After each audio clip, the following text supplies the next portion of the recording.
Today, we are getting into one of the most terrifying and honestly, one of the most fascinating inventions in human history, the atomic bomb. We're going to break down how it was created, why it's so unbelievably hard to get one, and in a world like ours, who might be next? But you know what? We're not going to start at the beginning. We're going to start at the end. Because to really understand the kind of power we're dealing with, we need a little thought experiment. And we're going to use the single most powerful weapon ever detonated. So picture this, October 30th, 1961. The Soviet Union tests something called the Tsar Bomba. This thing was the size of a limo and weighed as much as 5 elephants. What if a bomb like that, 3,000 times more powerful than the one that hit Hiroshima, what if that went off over a city like Moscow or New York today?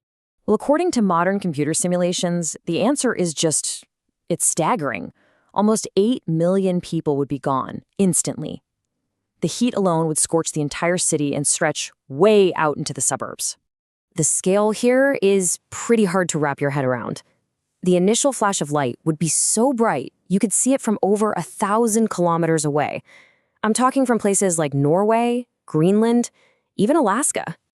And the sheer force of the blast, it wouldn't just flatten buildings for dozens of kilometers. No, the shock wave it sent through the atmosphere would be so powerful, it would literally travel all the way around the entire planet 3 times.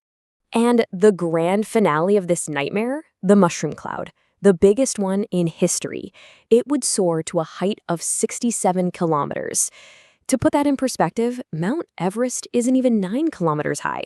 This cloud would just punch right through our atmosphere and touch the very edge of space. Okay, so the stakes are terrifyingly clear. But how on earth did we even unlock this kind of power? Well, the whole story really begins with one scientific discovery. It all started back in 1938, right on the brink of World War II. A couple of German chemists figured out that the nucleus of a uranium atom is super unstable. If you just fire one little neutron into it, the whole thing splits apart, releasing a ton of energy and, this is the key part, more neutrons. And those new neutrons, they go on to hit other uranium atoms, which split, and you get this runaway chain reaction.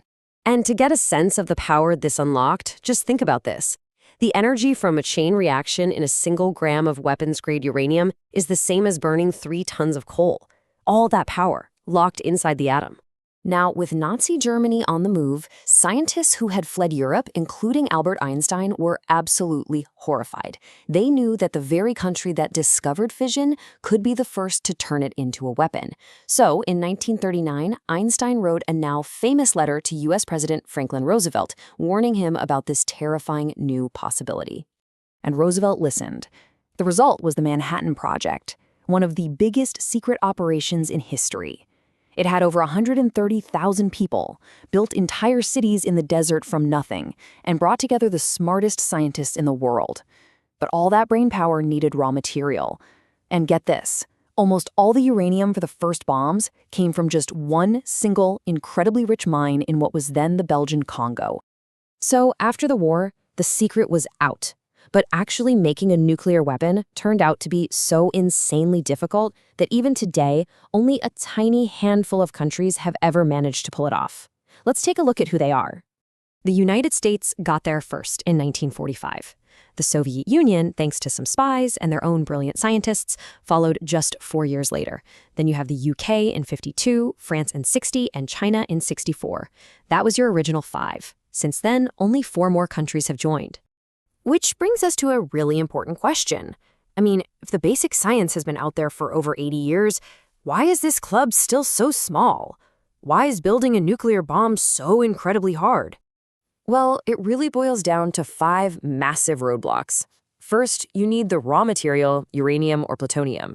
Then, you need the crazy complex technology to enrich it.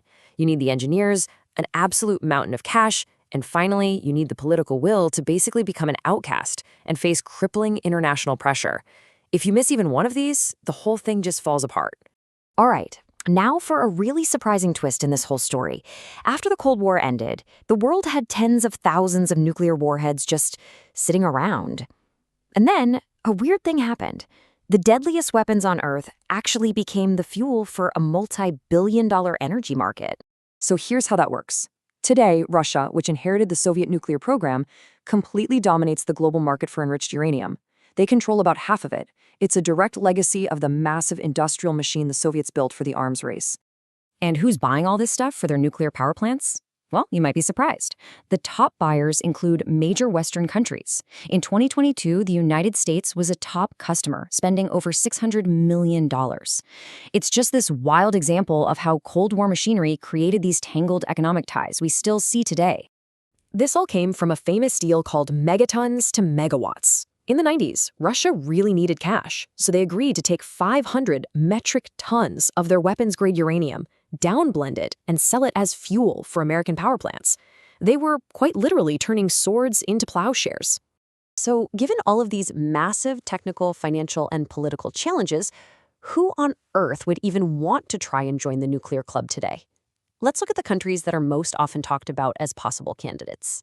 Analysts usually keep an eye on a handful of nations. You've got countries like Japan or South Korea that have the tech but are protected by the US. Then you have others like Saudi Arabia who might have the motive but not the industrial base. For pretty much all of them, the biggest thing holding them back is the threat of crippling international sanctions. Out of all the potential candidates, Iran is often seen as the most determined since they've already put up with decades of sanctions to keep their program going. So we've covered the power, the history, and the politics. To finish up, let's talk about the reality of living in the nuclear age, and maybe separate some of the common fears from the actual facts. You know, one of the biggest fears people have is that a nuclear blast just creates a permanent radioactive wasteland. But the reality is a little more complicated. Now, the initial blast and fallout are incredibly deadly, but for a bomb that's detonated in the air, the most intense radiation actually fades relatively quickly. And the proof? The cities of Hiroshima and Nagasaki were rebuilt, and today they're vibrant, thriving places. And that brings us to our last thought, which comes from a powerful inscription at the memorial in Hiroshima. It's a promise from the survivors to the victims, and it's a solemn reminder for all of us. The power of the atom is here to stay, and the responsibility to make sure that mistake is never repeated, well, that rests with all of us. Thanks for joining me.